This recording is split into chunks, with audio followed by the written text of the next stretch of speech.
కిరాతకంగా కత్తితో హత్య చేసిన ఘటన ప్రస్తుతం మనం స్పాట్లోనే ఉన్నాం. ఇది ఈసీఎల్ చౌరస్తా, ఈసీఎల్ బస్ స్టాప్ ఎదురుగానే ఈ ఘటన జరిగింది. మనం చూడొచ్చు విజువల్స్లో. ఇక్కడి నుంచి తండ్రి పరిగెత్తుకుంటూ వచ్చాడు. ఇక్కడి నుంచి ఇదే ప్లేస్ నుంచి తప్పించుకొని కొడుకు కత్తితో దాడి చేస్తున్న పరిస్థితిని చూసి ఆ తండ్రి ఆరెల్లి మొగిలి అక్కడి నుంచి మనం చూడొచ్చు. ఇదే పక్క నుంచి ఇలా పరిగెత్తుకుంటూ వచ్చి ఇక్కడ పడిపోయాడు. మనం చూడొచ్చు ఘటనా స్థలంలో పోలీసులు రక్తపు మరకలు ఉన్న వాటిని పైన కూడా మట్టి పోసిన పరిస్థితి కూడా కనిపిస్తుంది. మనం చూడొచ్చు ఇక్కడ వరకు పరిగెత్తుకుంటూ వచ్చాడు. ఇక్కడ కింద పడ్డ వెంటనే కూడా కొడుకు కత్తితో తీసుకొచ్చి ఇదే ప్లేస్లో కత్తితో విచక్షణరహితం దాదాపు 15 కత్తిపోట్లు పెట్టారు. పోలీస్ స్టేషన్కు కుచాయిగూడ పోలీస్ స్టేషన్కు కూతవేటు దూరంలోనే ఈ ఘటన చోటు చేసుకుంది. దాదాపు ఇక్కడే ఈ చౌరస్తాకు సంబంధించిన పక్కనే కుచాయిగూడ పోలీస్ స్టేషన్ ఉంటుంది. కానీ మరి ఇక్కడ ఇంత జరుగుతున్నా కూడా ఇటు పోలీసులకు సంబంధించినటువంటి పెట్రోలింగ్ వ్యవస్థ కావచ్చు, ఇంకా ఏదైనా కూడా ఇక్కడ ఉండాల్సి ఉంటుంది. ఎందుకంటే ఈసీఎల్కి సంబంధించినటువంటి మెయిన్ చౌరస్తా ఇది, ఈసీఎల్ ఎక్స్ రోడ్ ఇది. జనరల్గా జనసంద్రహం కూడా రెగ్యులర్గా ఎక్కువగా ఉంటుంది. మరి ఒక వ్యక్తిని దారుణంగా కన్న కొడుకేడికి ఇక్కడికి వచ్చిన సందర్భంలో ఆయన పారిపోతుండగా కూడా ఇదే ఘటనలో ఇదే స్పాట్లో ఆయన పరిగెత్తుకుంటూ వచ్చి ఇక్కడ కింద పడిపోయాడు. కింద పడిపోయిన వెంటనే కూడా మనం చూడొచ్చు ఇక్కడ పూర్తిగా తనకు సంబంధించినట్టు ఆయన జోబులో నుంచి కొంత అమౌంట్ కూడా కింద పడ్డ పరిస్థితి. ఇక్కడనే కింద పడేసి తండ్రిని కత్తితో దాదాపు 15 కత్తిపోట్లు పొడిచాడు. ఇక్కడి నుంచి ఆయన పరిగెత్తుకుంటూ ఇక్కడ ముందు వరకు కూడా ఇక్కడి నుంచి కొంచెం ముందుకి వచ్చాడు. ఇక్కడి నుంచి వచ్చి 2 చేతులతో ప్రాధేయపడుతున్నాడు. కొడుకా, నన్ను వదిలేయి, ప్రాణాలతో నన్ను బయటపడే, నన్ను హతమార్చ కత్తులతో పొడిచొద్దు అనే తండ్రి ప్రాధేయపడ్డాడు కన్న కొడుకుని. కానీ విచక్షణ రహితంగా కత్తితో దాదాపు 15 కత్తిపోట్లు పొడిచాడు.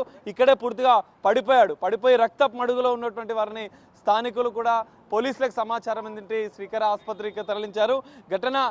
ఘటన జరుగుతున్న సందర్భంలో కూడా మనం చూడొచ్చు చుట్టూ కూడా షాపింగ్ కాంప్లెక్స్ మనం చూడొచ్చు. ఒక 4-5 షాప్స్, ఫ్రెండ్స్గా ఒక బట్టల షాపు, మెడ్ ప్లేస్, మిగతా సంబంధించినటువంటి షాప్స్ కూడా, అపోలో ఫార్మసీ, ఇవన్నీ ఇక్కడే ఉన్నాయి. దాదాపు 50 నుంచి 100 మంది సంఘటన జరుగుతున్న సందర్భంలో కూడా ఇక్కడే ఉన్నారు. కానీ మరి ఆపే ప్రయత్నం చేశారా? ఎందుకు అలాంటి దారుణమైన భయాందోళనకరమైనటువంటి వాతావరణం నెలకొంది అనేది కూడా మనం ఒకసారి తెలుసుకునే ప్రయత్నం చేద్దాం. ఇక్కడే జరిగింది అన్న, చెప్పండి మీరు, అంటే ఏం జరిగింది అసలు? అక్కడ వాడు అక్కడికి వెళ్ళి వచ్చిండు.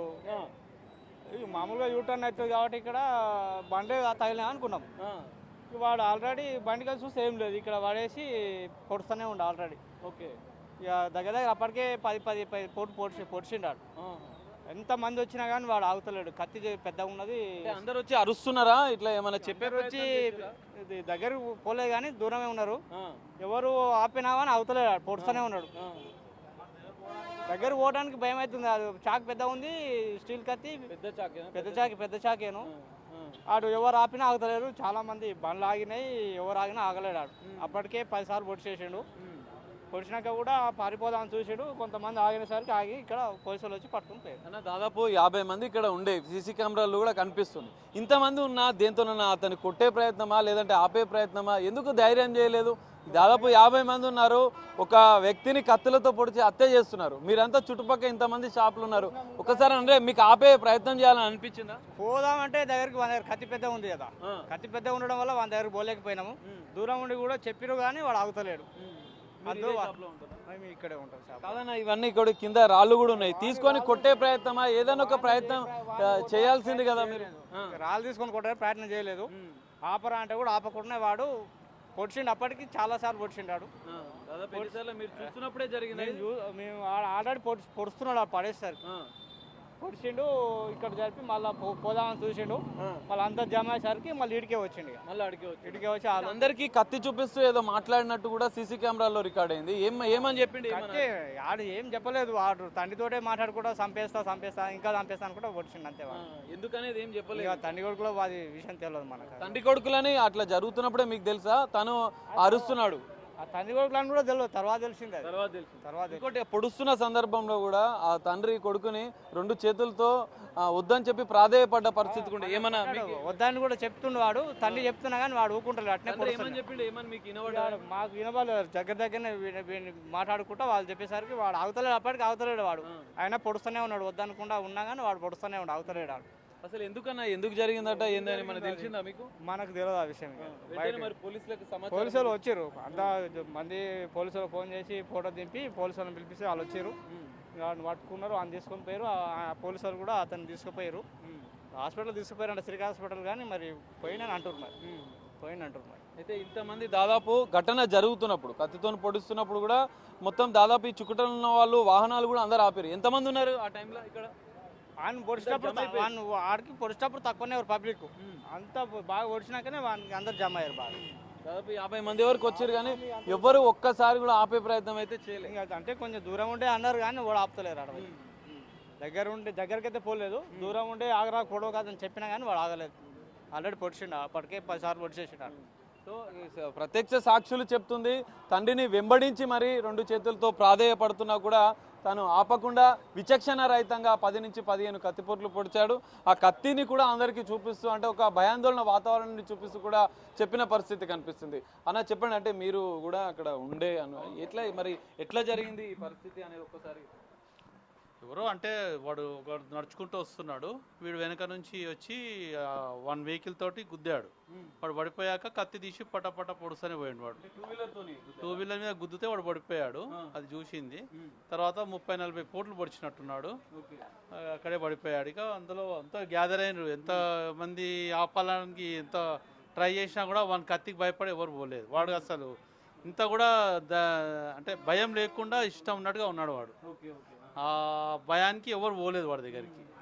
మీరు ప్రత్యక్షంగా చూసిరా జరిగేటప్పుడు? చూసినా.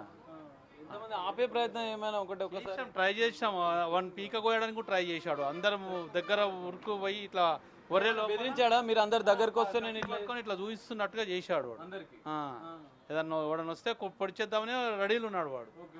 పరిస్థితి అట్లా కనిపించింది, వరస్ట్ గా ఉంది వాడు ఎంత బిహేవియర్. ఏంటి మరి తల్లి కొడుకే తండ్రిని తెలియదు మరి వాడు ఎందుకు వచ్చి పొడిచాడో ఎవడిని పొడుచుకున్నాడో కూడా తెలియదు. అంటే మేము ఇక్కడ ఉన్నాం, సడన్ గా సౌండ్ వచ్చేసరికి బయట పోయాం, అంత లోపల వాడు పొడుస్తూనే ఉన్నాడు. ఆపడేంత ప్రయత్నం అంతవరకు కూడా లేదు. వాడు అందరు పోయి వాడిని ఆపే లోపలనే వాడిని పొడిచి పడేశారు. చాలా కత్తిపోట్లు జరిగాయి. కత్తిపోట్లు పొడిచిన తర్వాత అతను పారిపోయాడా నిందితుడు? లే వాడు వెళ్ళడానికి ట్రై చేశాడు, కాకపోతే అక్కడ ట్రాఫిక్ జామ్ ఉండడంతో రిటర్న్ అయ్యాడు. మళ్ళీ వచ్చి 2-3 పోట్లు పొడిచాడు. రిటర్న్ వచ్చి మళ్ళీ అప్పుడే గొంతు కత్తి పెట్టబోయాడు. అప్పుడు అందరు అరిచేసరికి ఆగిపోయాడు. ఇంకా ఎక్కడ పారిపోలేక వెళ్ళపోయి అంతలో పోలీసు వాళ్ళు వచ్చారు, వాడిని పట్టుకొని తీసుకెళ్లారు. ఇద్దరిని ఆయన హాస్పిటల్కి తీసుకెళ్ళినట్టున్నారు, ఇతన్ని పట్టుకొని వెళ్ళారు. కత్తిపోట్లు పొడిచిన అనంతరం ఎట్లా ఉండే ఆయన పరిస్థితి? అంటే స్పృహలో ఉన్నాడా, పడిపోయాడా? కొద్దిగా అంటే అదే విధంగా ఉంటారు కదా, ఎవరైనా స్పృహలో లేకుండానే అయ్యాడు, అన్కాన్షియస్ లోనే వెళ్ళిపోయాడు. పొడుస్తున్న సందర్భంలో ఏమైనా అరవడము అంటే కొడుకుని 2 చేతులతో అరిచాడు అంతే. తర్వాత ఇక అదే అరుపుకు అందరం బయటకు వచ్చాడు. రక్షించండి అంటే అట్లా లేదు, గట్టిగా అరిచాడు అంతే.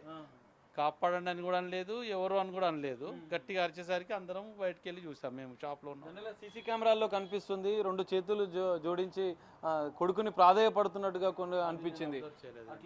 అబ్జర్వ్ చేయలేదు నేను. ఒకటి ఇంత దారుణ ఘటన జరుగుతుంది, ఒక వ్యక్తి ఎవరో ఇప్పుడు తండ్రి కొడుకులు అనేది మనకు తర్వాత తెలిసినప్పటికీ ఒక వ్యక్తిని దారుణంగా కత్తితో పొడుస్తున్నా కూడా సీసీ కెమెరాల్లో చూస్తుంటే దాదాపు 20-30 మంది అయితే అక్కడ కనిపిస్తున్నారు, 50 మందికి పైగా ఉన్నారు. మరి వీళ్ళంతా ఎందుకు ధైర్యం చేయలేదు ఒక మనిషిని కాపాడే ప్రయత్నం? వాడికి వెళ్దామనేసరికి అందరు షవరింగ్ వస్తుంది. ఫస్ట్ ఆఫ్ ఆల్ వాడు కత్తికి భయపడి ఉన్నారు అందరు. అది అంటే వాడు ఏంటంటే రెక్లెస్ గా ఉన్నాడు, ఎవడొచ్చినా పొడిచేద్దామని. ఆ ఊపులో వాడిని చూసేసరికి అదే పొజిషన్ ఉంది, అందుకే ఎవరు ధైర్యం చేయలేదు అక్కడ.